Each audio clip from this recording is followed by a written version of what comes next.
Vizyondakilerden merhaba. Bu hafta vizyona birbirinden farklı birçok yeni film girdi. Bunlar arasından sizler için 4 film seçtik. Dilerseniz hemen bakalım. There's a new period. We're starting a new era.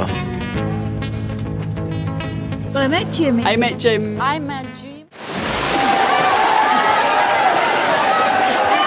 Ona je žena i nije dozvoljeno da riba pokazuje.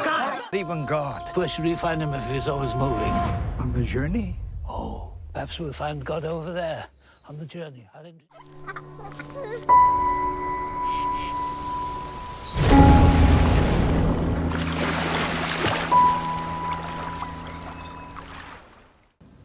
Belgesel film sevenler için yönetmen koltuğunda Ece Ger'in oturduğu Jim ile tanışmak. I have a duty which I elected to perform. Jim'le tanışmak, 1960'ların sanatsal kültürel dünyasına izini bırakmış, 83 yaşındaki Jim Heinz'ın Paris, Londra ve Edinburgh'da geçen hayatını konu alıyor. I saw his name on the door. It was a question for me. How many are we, Jim? Jim İngiltere'de dönemin ilk avantgard tiyatrosunu kurarak tarihe geçti. No, we're 80 now. Jim. No. Londra'da IT adında çıkardığı gazete, 60 kuşağının özgürlükçü dünyasına damgasını vurdu.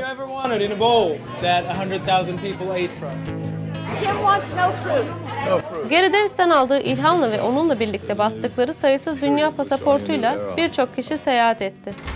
Edinburgh, here we come. London, here we come. Heinz Paris'teki evinde 40 senedir her hafta düzenlediği ve yaklaşık 130 bin kişiyi ağırladığı pazar yemeklerini vermeye devam ediyor. Well, I met Jimmy. I met Jim. I met Jim. And it's lovely that you could all come.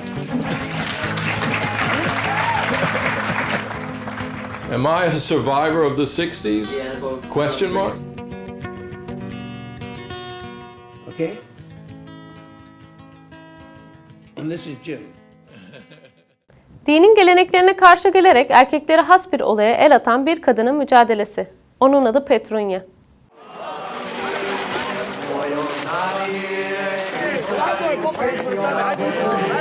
Bir Makedon kasabasında geçen hikaye, bir kadın üzerinden dinin, geleneklerin, erkeklerin kadına olan bakış açısını sorguluyor.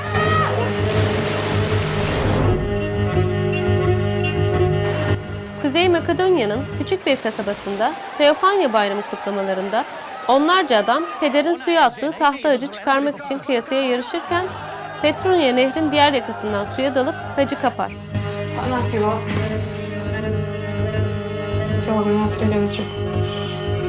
Bereket ve uğur getireceğine inanılan tahta hacı sudan bir kadının çıkarması görülmüş şey değildir. Ama Petrunya'nın mücadeleden vazgeçmeye hiç niyeti yoktur. Popej, koji pravila? Hacı geri almak için peşine düşen erkekleri, kolluk kuvvetlerini, kiliseyi ve medyayı atlatmaya çabalar. Ona žena je sam joj jao. Onun adı Petrunya, kalıplaşmış sistemlerin kilidini çözecek şeyin dik duruş, dayanışma ve kararlılık olduğunu gösteriyor.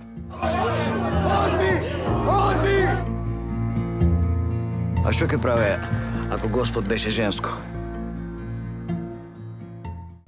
Ve şimdi de yönetmenliğini Elif Akarsu Polat ve Çiğdem Bozali'nin üstlendiği film, Kader Postası.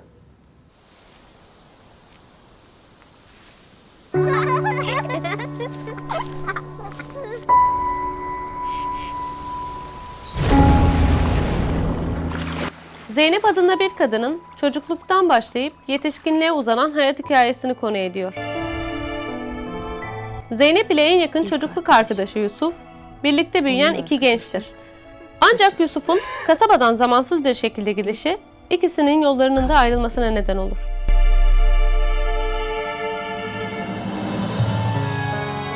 Yetişkinliğimin yeni oyunu kasabadaki mahkumlarla mektuplaşmak. Onlara kendimi, insanları, dünyayı anlatmak. Zeynep'in yaşadığı bu acı, onun ergenlikten çıkıp yetişkin bir kadına dönüşmesine neden olur. Babam seni dinlemiyor. Farkında değil misin? Bana en azından cevap geliyor. Yaşadığı acıyı kağıda dökmeye başlayan Zeynep, kaybettiği sevgiyi mahkumlara yazdığı mektuplarla aramaya başlar. Bu durum bir süre sonra Zeynep'i müebbet cezası alan bir mahkume götürür. Benim hatırladığım bütün bulutlar toprak kokuyor. Kimmiş, neymiş, ne zaman girmiş, ne zaman çıkacak? Hiçbir zaman. Burada fark ettim ki meğer insan bütün dünyayı 2 pedalla döndürebiliyormuş. Sen benim yerime de dünyayı döndürebilir misin?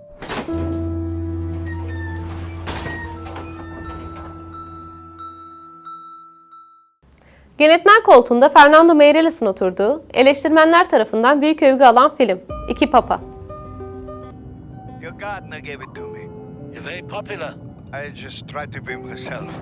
Whenever I try to be myself, people don't seem to like me very much. Church documents were allegedly leaked to the press. Kilisenin izlediği yolla ilgili şikayetleri olan Kardinal Bergoglio, 2012 yılında Papa Benedik'ten emekli olmak için izin ister. I can no longer condone. I've struggled to do what must be done, but I've lost. Popes can't resign. If you do this, you will damage the papacy forever. I can no longer. Bunun yerine skandalla ve kendinden şüphe etmekle boğuşmakta olan Papa Benedik, Katolik kilisenin temellerini sarsacak bir sırrı ortaya çıkarmak için en sert eleştirmeni ve gelecekteki halefini çağırır. Saying God always corrects one pope by presenting the world with another pope. I should quite like to see my correction. Vatikan duvarlarının ardında hem gelenek hem de ilerleme, suçluluk ve affedilme arasında bir mücadele başlar. The most important qualification for any leader is not wanting to be leader. Çünkü bu iki çok farklı adam ortak bir zemin bulmak için geçmişlerinde kalan izlerle yüzleşecektir. You're the right person. Church needs to change, and you could be that change. It could never be me. The grand doors have slammed shut and will remain so till the next pope has been chosen. From that balcony up there. Nothing is static in nature, not even God. Where should we find him if he's always moving? On the journey? Oh, perhaps we'll find God over there on the journey. I'll introduce you to him. Being Pope, you must remember that you are not God. You're only human.